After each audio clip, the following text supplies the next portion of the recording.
இல்ல, முரசொலியில இது இரண்டாவது முறையாக தலைவர் ராகுல் காந்தி அவர்களுக்கு எதிரான கடுமையான தாக்குதலை அவங்க நடத்தியிருக்காங்க.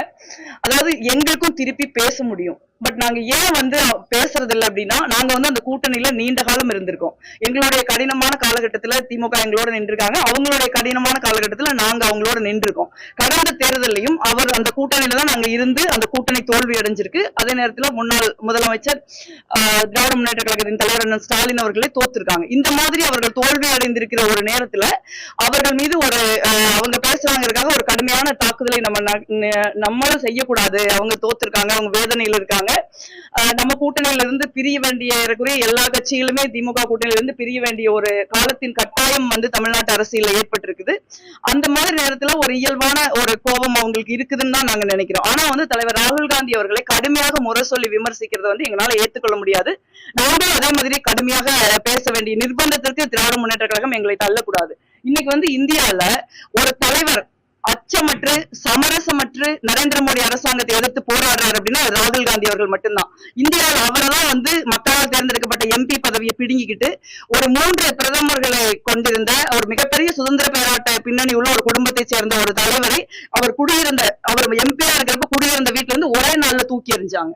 அப்படி இன்னைக்கு இந்தியாவில் இருக்கிற எல்லா கோர்ட்லயும் ராகுல் காந்தி அவர்கள் மேல பாஜக போட்ட கேஸ் நடந்துகிட்டு இருக்குது. ஏன்னா அவர் RSS எதிராக கடுமையா பேசுறாருங்கிறதுனால.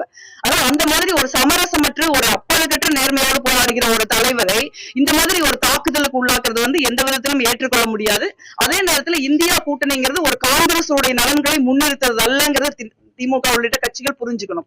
நம்ம பாரதிய ஜனதா கட்சி, RSS, குறிப்பாக நரேந்திர மோடி அவர்களுடைய பாசிச ஆட்சி இந்தியாவில் இருக்கிற அனைத்து கட்டமைப்புகளையும் உடைச்சு நுழைக்கிட்டு இருக்காங்க. இன்னைக்கு நம்ம பசங்க பிள்ளைங்களை படிக்க வச்சிருந்தா நம்ம வாழ்க்கையில ஒரே லட்சியமா பல பேரண்ட்ஸுக்கு இருக்குது. ஏன்னா நம்ம தான் படிக்கல, நம்ம பசங்க பிள்ளைங்களாவது படிச்சு நல்ல வேலைக்கு போடுன்னு அவங்க நினைக்கிறாங்க. ஆனா இந்த நாட்டுல ஒரு எக்ஸாம் எழுத முடியுதா?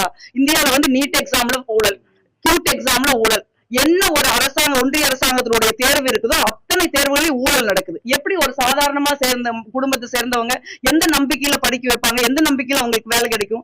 அதே மாதிரி ஒரு தேர்தல் உண்மையா நடக்க முடியுதா? ஒரு ராஜ்யசபா எம்பி ஒரு நாமினேஷன் கரெக்டா பாக்குறாங்களா?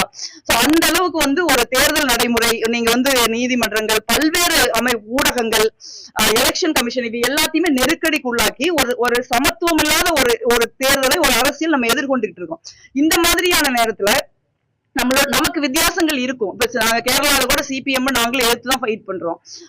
வெஸ்ட் பெங்கால்ல கூட நாங்க சிபிஎம், டிஎம்சி எல்லாம் ஏத்துதான் ஃபைட் பண்றோம். ஆனா அது ஒரு அரசியல் ரியாலிட்டி. அதை நம்ம புரிஞ்சுக்கணும். அதை தாண்டி இந்தியாங்கிற ஒரு நாட்டை காப்பாற்றுறதுக்குரிய பொறுப்பு, கடமை எல்லா அரசியல் கட்சிக்கு இருக்குது இல்லையா? அந்த பொறுப்பையும் கடமையும் நம்ம சேர்ந்து செய்யலாம் வாங்கன்னு தான் நாங்க சொல்றோமே ஒழிய, காங்கிரஸ் கட்சிக்கு ஏதோ ஒரு தனிப்பட்ட நலன்கள் இருக்குது அதுக்காக யாரையும் நாங்க கூப்பிடல. இந்தியா கூட்டணி என்பது இந்தியாவின் நலன்களை பாதுகாப்பதற்கும் இந்தியாவை பாஜகவிடமிருந்து மீட்டெடுப்பதற்குமான ஒரு கூட்டணி. அந்த கூட்டணியில நம்ம கருத்து வேறுபாடுகள் இருக்கலாம், கசப்புகள் இருக்கலாம்.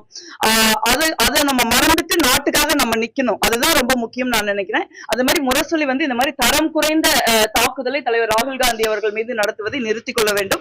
நாங்க என்ன அரசியல கண்ணியத்தை கடைபிடிக்கிறோமோ அதே கண்ணியத்தை திராவிட முன்னேற்ற கழகம் கடைபிடிக்கும் நான் நினைக்கிறேன். திராவிட முன்னேற்ற கழகத்தின் தலைவர் ஒரு கண்ணியமான ஒரு அரசியல்வாதி, ஒரு நீண்ட நெடிய அனுபவம் உள்ள ஒரு அரசியல் கட்சியின் தலைவர். அவங்களுடைய அப்பாரட்டஸ் அவர் கட்டுப்படுத்துவாரு நான் நம்புறேன். இதே மாதிரி காங்கிரஸ் கட்சி அமைதியா இருக்குது அப்படிங்கிறதுக்காக நாங்க கண்ணியமா இருக்கிறோம். அது எங்களுடைய பலவீனம் கிடையாதுங்கிறத அவங்க புரிஞ்சுக்கணும். புதிய அரசியல் கட்சியா இருக்கிறாங்க. ஒரு அரசாங்கத்துக்கு அவங்க தேர்ந்தெடுக்கப்பட்டிருக்காங்க. அவங்க தமிழ்நாட்டு அரசாங்கத்திற்கு அவங்க இன்னும் பழக வேண்டி இருக்கு. அவங்களுக்கு இந்தியா கூட்டணிக்கு அவங்களும் வரணும்னா நான் நினைக்கிறேன். ஏன்னா இந்தியா கூட்டணிங்கிறது குறிப்பா தமிழ்நாடு பாரதிய ஜனதா கட்சி ஆட்சியிலிருந்து கடுமையான தாக்குதலுக்கு உள்ளாகி இருக்குது. நமக்கு வர வேண்டிய வரி, நமக்கு வர வேண்டிய திட்டங்கள், நமக்கு நியாயமாக கிடைக்க வேண்டிய உரிமைகள் எல்லாமே நமக்கு மறுக்கப்படுற ஒரு சூழல் இருக்குது. இதனுடைய உச்சபட்சமாக நமக்கு இருக்கிற நாடாளுமன்ற உறுப்பினர்களுடைய எண்ணிக்கையிலேயே தென்னிந்தியாவுக்கு ஒரு பெரிய பின்னடைவு வருது. ஏன்னா நீங்க டிஎம்சில இருந்து 20 எம்பிக்கள் என்று பாஜகவுக்கு சப்போர்ட் பண்ணுவோம்னு சொல்லக்கூடிய சூழல்ல வருகிற நாடாளுமன்ற கூட்டத்தொடர்ல என்ன நடக்குமோங்கிற ஒரு அச்சம் எங்களை மாதிரி நிறைய பேருக்கு இருக்கு. இந்த மாதிரியான ஒரு சூழ்நிலை தமிழ்நாட்டின் நலனை முன்னிறுத்தியும் இந்தியாவின் நலனை முன்னிறுத்தியும் தாவேகா இந்தியா கூட்டணியில இணையணும். அதுக்கு அவங்களுக்கு ஒரு டைம் வேணும். நிச்சயமா அதை அவங்க பரிசீலிப்பாங்கன்னு நான் நினைக்கிறேன்.